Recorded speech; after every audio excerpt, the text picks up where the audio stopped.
Bonjour et bienvenue à la vidéo du cours 4. Donc, vidéo qui traite pas des chats, mais des éléments et du tableau périodique des éléments.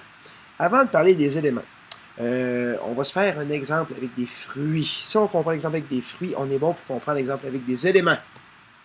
Ici, on voit un tas de fruits. On peut compter deux choses. On peut compter les fruits, chaque unité, et on peut compter les types de fruits.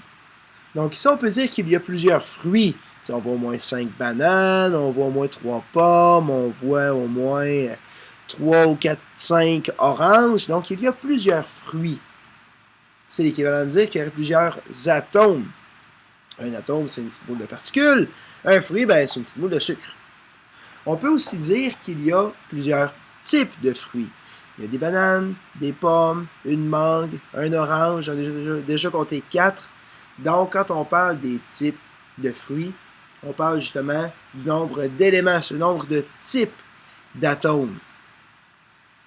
Si plutôt on regarde ici l'image qu'il y a là, on peut encore dire qu'il y a plusieurs fruits, parce qu'il y a plusieurs pommes. Il y en a peut-être une vingtaine de pommes. Mais il y a un seul type de fruit, il n'y a que des pommes. Donc quand je dis qu'il y a plusieurs pommes, c'est comme si je dis qu'il y a plusieurs atomes. Si je dis qu'il y a plusieurs fruits, ben ça veut dire, si je dis qu'il y a plusieurs types de fruits, c'est comme dire qu'il y a plusieurs éléments qui sont des types d'atomes.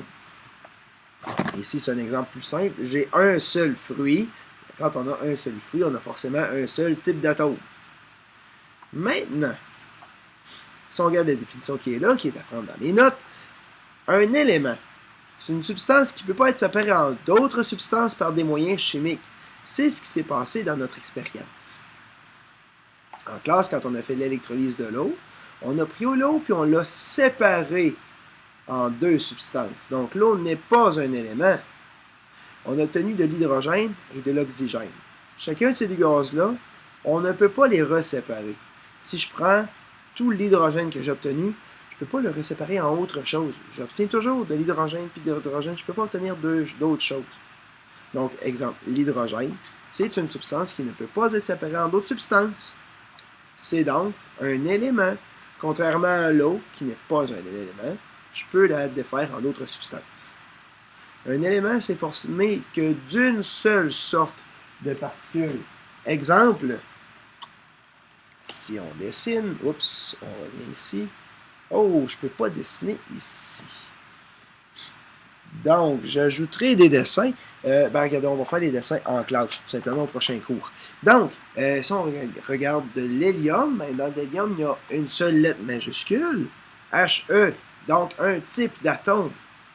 Oxygène, O2, il y a deux atomes d'oxygène, mais il y a un seul type d'atome, de l'oxygène seulement.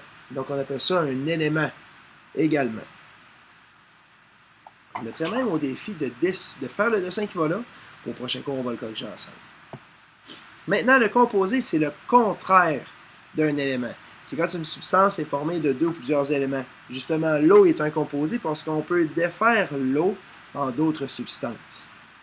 Truc pour voir qu'on a de l'eau, H2O, on a deux lettres majuscules. On a H de l'hydrogène et O majuscule de l'oxygène. Comme on a deux types d'atomes, on a moins deux substances, deux types d'atomes, donc on a un composé. Ça, c'était la partie ardue, plus difficile du cours. Maintenant, si on parle du tableau périodique des éléments, allons le voir tout de suite. Ici, on a le tableau périodique des éléments. C'est un outil qui regroupe tous les éléments qu'on connaît, ainsi que leurs propriétés. Si on regarde, il y en a un encadré qui est le cuivre, on a un petit peu d'informations sur son sujet. Vous n'avez rien à retenir par cœur par rapport au tableau périodique, mis à part la définition de ce que c'est. Un outil qui regroupe tous les éléments et leurs propriétés. Si on regarde le cuivre, on voit que la case est bleue. Si on va voir dans le bas, à droite, on voit que bleu représente un élément solide. Donc lui, dans la nature, on le retrouve solide. Sur la même ligne à droite, avant-dernière colonne, on a le brome qui est dans une case orange. Donc, si on regarde encore une fois dans le bois, le brome est un élément qu'on retrouve sous forme liquide. il y a d'autres choses dans la case. Et ça, encore une fois, on a le droit à une légende, comme c'est ici. Vous aurez toujours le droit à la légende. C'est pour ça que je dis que vous n'avez rien à apprendre par cœur, mis à part la définition. Dès que vous savez lire, vous savez utiliser le tableau périodique. Donc, si je demande de trouver le numéro atomique du carbone, le numéro atomique est toujours placé sur le dessus. La masse atomique, elle, est placée en dessous. Donc, on a 5 informations de la case, 4 qui sont écrites et une par la couleur de la case. Si on revient ici, pour l'instant, vous n'avez qu'à connaître la définition et je vous demanderai d'être capable de l'utiliser. Tout simplement à l'aide du tableau périodique. Exemple, je vous demanderai de me trouver le numéro atomique du cuivre, de me trouver le symbole chimique de l'argon. Donc, vous n'avez qu'à être capable de l'utiliser en utilisant la légende. Si vous avez des questions, allez me mettre ça dans Classroom et en début de période, je prendrai un moment pour revenir là-dessus.